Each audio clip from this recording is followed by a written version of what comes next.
I think they come next week. They think that I really am crazy. So, and it's okay. Again, I have videos on all of these. I will go through them, but in my YouTube video, and this is the YouTube from here, there's over 100. Some of them are motivational, particularly with my doctoral students who struggle with time management and struggle with, I don't want to. I will do some motivational videos. Some of them are teaching APA formats, introductions, conclusions, abstracts, anthropomorphisms, all kinds of very short video. I know they're not reading my syllabus. I know they're not reading some of the things I post in class. I do know they're watching videos about it. Matter of fact, last night in my hotel room, to say I'm teaching 4 classes right now online while I'm here. And so I did a video, and it was like, hello from Poland, and I'm giving them all kinds of stuff, and it was 40 seconds. But it was enough that they could see me in the background. I can move my computer. I can show them pictures. My students know that I'm traveling the world, but I'm still teaching them from the hotel rooms where I've been in this country. Technology is a little, it's not very fast, but it works. And my students are like, wow, she's not just in America. I did this again. I was in Vancouver, Canada, in June. Same lecture. And it was really amazing because my students now, online gives you the ability, have computer, I can travel anywhere. Whether in the United States or around the world, I'm still teaching my classes with my students. I loved being a student that way, except for economics. My economics professor was in the United Nations. He was a very difficult professor. But I liked the fact that he was doing it. He wasn't sitting in a classroom, he wasn't behind a desk, he was out in the world, and I get to learn from him more than if I would have been in the classroom and just had those faculty on ground. I now have teachers all over the world doing amazing things, and now I get to be one of them, and I'm very excited about that. So here's the idea is you go to YouTube, just type in Dr. Cheryl Lentz, and you'll see many of them. Sometimes what I will do is if I see problems in my classes, I will just post videos. So the first time I create them, it takes a little bit more time. I've been doing this since January 2011. Started with 1 video. Now I have over 100. So it's taking me a little time. You can't do this automatically, but now it takes me 2 seconds to post a video instead of having to recreate it as long as the information doesn't change. So it's like having an online library that's just for me, and I can use it again and again and again. Very efficient. A lot of fun. It does take a little learning though. So here's what the YouTube channel looks like. And you'll see it changes a little bit in there. So an introductory video, some of the books that I have, and I'll show you some more that are in here. But this is how I have many ways of using the same technology. So the first time I'll create the video, sometimes with my camera, talking head, sometimes the video I showed you, pictures, music, etc. And then I do it twice, is that I have the video, this is the video here. These are the 3-in-1. So here is how to create an effective abstract, passive voice, anthropomorphisms, right? Those problems that many students, particularly master's and graduate level, will have. Same videos, but these are now a blog. And now we have text. Some students don't like videos. Some students would prefer to read that. So I will have one thing that I do, and I will have 3 different versions. A video, a blog, and then a blog post in there, sometimes graphics.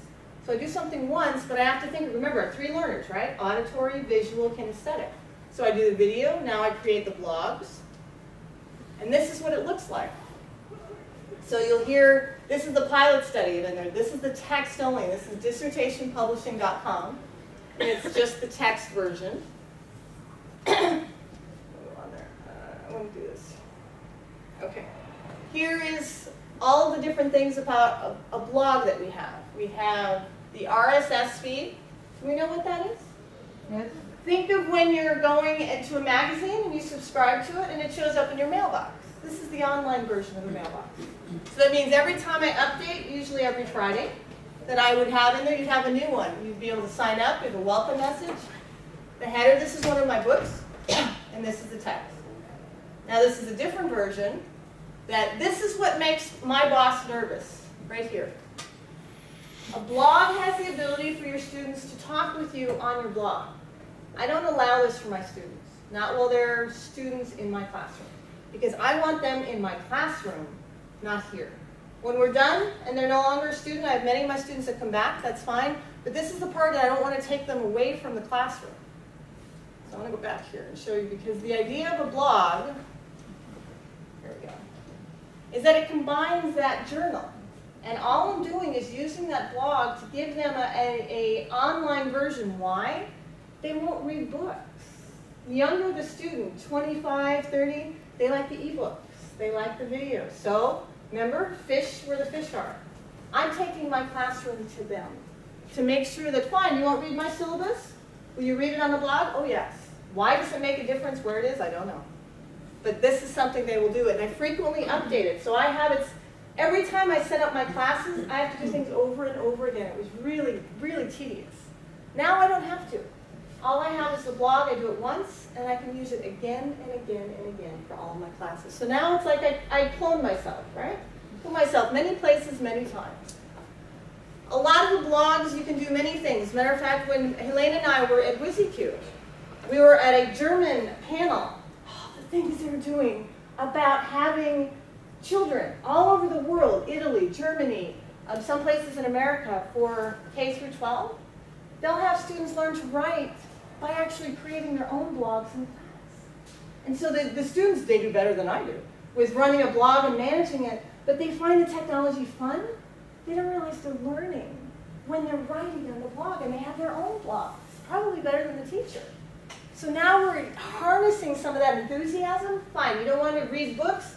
What if I put the books online? What if I made a video? What if I made games about it? They're like, oh, I like that. And then they come back to classroom.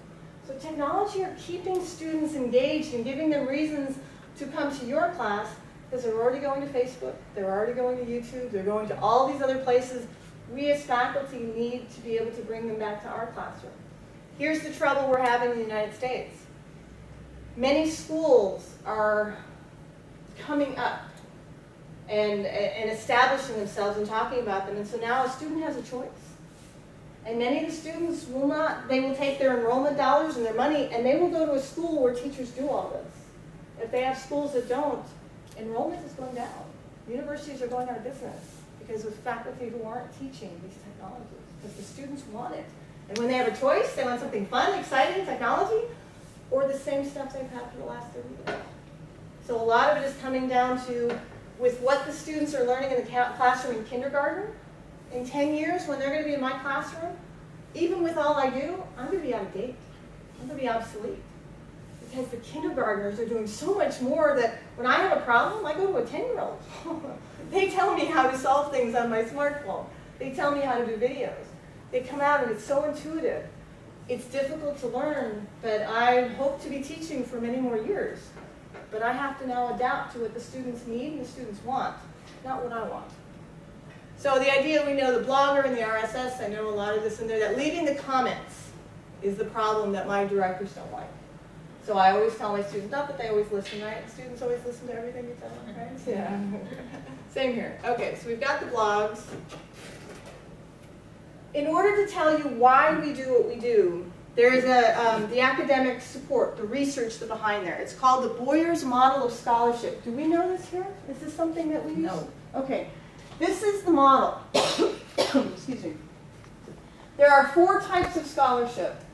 Scholarship of discovery, scholarship of integration, scholarship of application, scholarship of teaching. This is the research behind what I'm doing and why it works. And they're looking at the ability to build knowledge in new ways. We're not looking at the what. The what hasn't changed. The how has changed. We're merely using a different tool. Instead of being in the classroom, I can be online anywhere in the world in the classroom. I can make live videos. I can make static videos. I can blog with them. I can use animation. I'll show you some of the tools I use. It's really cool. This is one of them. This is funny. Do we know Go Animate? Okay. Oh, we do. We have somebody who knows this. Fabulous. Do you use it? No. Oh, wonderful. This is cartoons. And I'll play some of these for you. So I can go, when I have students who are fussy, they don't want to do their homework, I will actually create this. These are cartoon characters. This is me. I don't know if you can see this. And I talk like a robot. Now, I'm not very good with this. It's free. But I'm still learning. It's a new thing I've added just this year. But I will go in and help them through being a cartoon character, a caricature.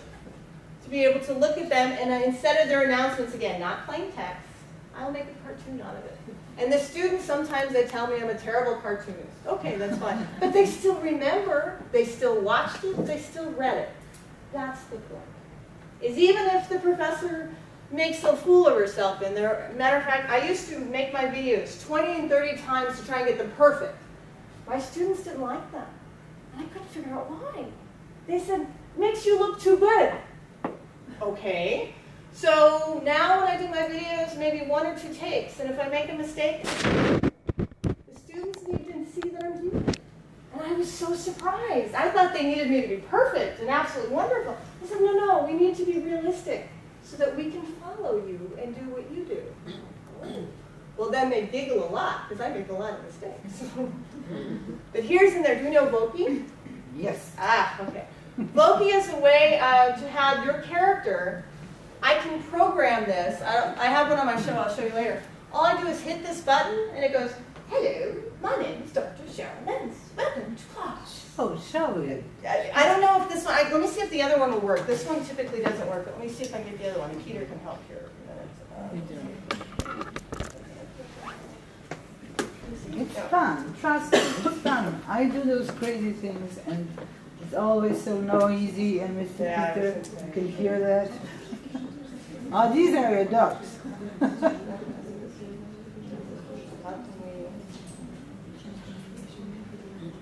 And then when we use those tools, the new tools, our students are really into it.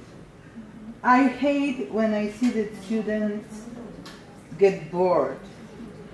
If they get bored, I got so nervous. This is an older one that I've done. This one works. So if you can hear this, let's see. Ready? Hello from Las Vegas. How nice to meet you. Welcome to class. Uh-oh, where'd it go? I wonder if did the technology people? Technology is different. But I can program into this thing that I just type out what I want it to say, and the computer program will spit it out and make the character. Yeah, it's almost still. Let's try it again. All right, let's try it. All right. Hello from Las Vegas. How nice to meet you.